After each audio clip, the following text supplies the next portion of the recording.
How to set up your baby's room to sleep through the night isn't just a cute Pinterest project. It might be the reason your baby is waking up way more than they need to. As a mom of two and pediatric sleep consultant, I can tell you your baby's sleep environment has more impact on nighttime sleep than almost anything else, even more than your bedtime routine. The best part? Most fixes are stupidly simple. And stick with me because in a minute I'll tell you the one misconception most parents make about their babies' rooms. But before we jump in, if you want to double check how much sleep your baby should be getting for their age, grab my free sleep chart in the description below. It pairs perfectly with what we're covering today. Before we get into the details of how to optimize your baby's sleep space, it's super important to me that we first talk about sleep safety. I never want to assume what parents do or don't know about how babies should sleep while they're young, so I will briefly cover all of the basic safety rules. A safe sleep space is simple, comfortable, and distraction free. The safest and best setup is only a firm mattress, a fitted sheet, and a swaddle or sleep sack, depending on their age. That means no blankets, no bumpers, no stuffed animals, no pillows, and no cute decor inside the crib. On top of these things being safety hazards, they can also distract your baby. And while they are learning the difference between daytime and nighttime sleep, as well as how to fall asleep on their own, we want their space to be as boring as possible. As they grow, additional things can be added. The American Academy of Pediatrics recommends using a swaddle until they can roll over. Then they must transition to a sleep sack. Blankets, pillows, and their stuffies can be introduced when they turn 12 months old. Though you can absolutely introduce a lovey or stuffy earlier outside the crib during the day, they just can't sleep with it. The simpler the crib setup, the smoother bedtime becomes, and yes, babies sleep better when their sleep space is boring. Okay, now back to the biggest misconception I mentioned a minute ago that most parents get wrong when putting their babies to sleep. It's believing they need to have a nightlight in their room. While many parents believe that sleeping in the dark is scary for kids, the fear of the dark doesn't actually usually start in children until they're around toddler age.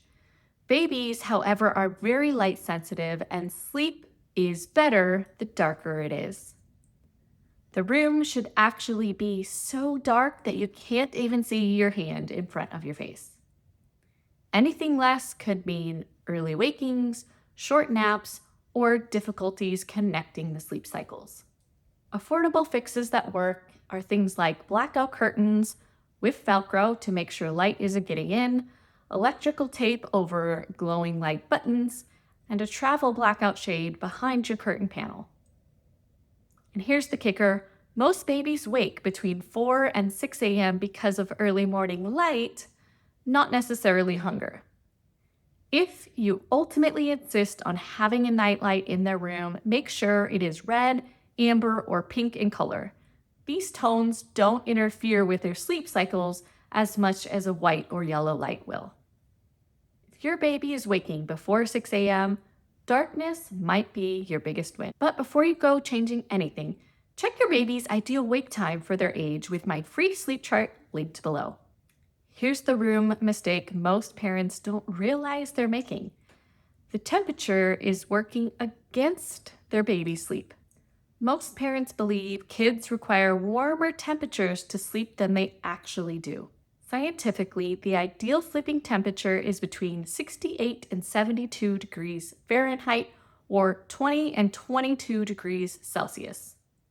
Too warm and you have a sweaty, fussy baby. Too cold and you can have early wake-ups and frequent overnight crying. If you live in a place where it gets cold and you don't turn on the heat too much during the night, consider getting a warmer sleep sack. Each sleep sack comes with a TOG rating that is appropriate for the temperature at night. If you live in a warmer climate and you just cannot cool to the appropriate temperature, consider less clothing, maybe just a short sleeve onesie and no sleep sack. And avoid fleece pajamas entirely. They overheat your baby very easily. This one change alone can get you longer stretches tonight.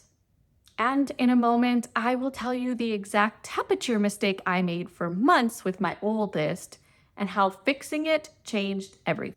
Want to know the most surprising reason to parents that their babies wake up? It's too quiet. In the womb, it's actually quite loud. Your baby hears sound from mom's body, things like heartbeat, digestion, blood flow, breathing. They also hear mom's talking and other loud external sounds nearby mom. Now imagine going from that to sleeping alone in a completely silent room. No wonder it's hard for babies to sleep.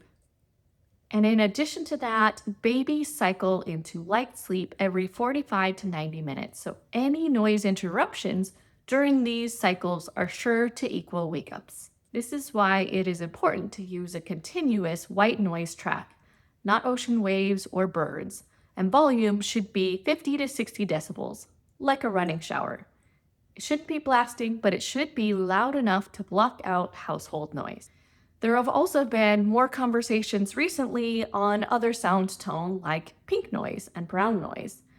Pink noise is deeper than white noise, like a steady rain, and brown noise is even deeper, like a thunder or strong waterfall. However, there has been no scientific evidence that one type or the other is better for sleep, so it really comes down to a matter of preference by you and baby. Noise doesn't just cover sound, it also becomes a predictable sleep cue that your baby will love. What noise machine are you using at night? Drop it in the comments. I love to hear what's working for other mamas. Here's the part that everybody forgets. When you set up the room matters just as much as how you set it up. Babies thrive on consistency and sensory cues. Your room setup moments should be a part of your bedtime routine. Close the blackout curtains, turn on the white noise machine, check the temperature, put them in their sleep sack, and put them in their bed. Do these steps in the same order every night. This tells their brain, it's time to wind down. Consistency equals confidence. When your baby knows what's coming next, bedtime becomes peaceful instead of chaotic. If you want an easy visual for your baby's ideal routine timing, grab the sleep chart for free in the description below. It's going to make bedtime so much easier. Remember the one temperature mistake I told you I made with my daughter earlier? Well, I dressed her in light clothes like I would typically wear to sleep. But I didn't think about the fact that I have blankets and other things that she doesn't. When I got her a light, cozy sleep sack that just covered her little legs and feet, she slept longer stretches through the early morning. You don't need a full nursery makeover. You just need a few small tweaks applied consistency and you will see real change. Safe crib setup, dark room, comfortable temperature, and calming cues. These steps work. Your baby is capable of longer stretches. They just need the right environment. You've got this. Now that you know how to set up your baby's room to sleep through the night, you might be wanting to learn how this fits with your bedtime routine. Well, it all starts by watching this video next. Because when you pair what you've just learned with what's in this video, it's way more powerful.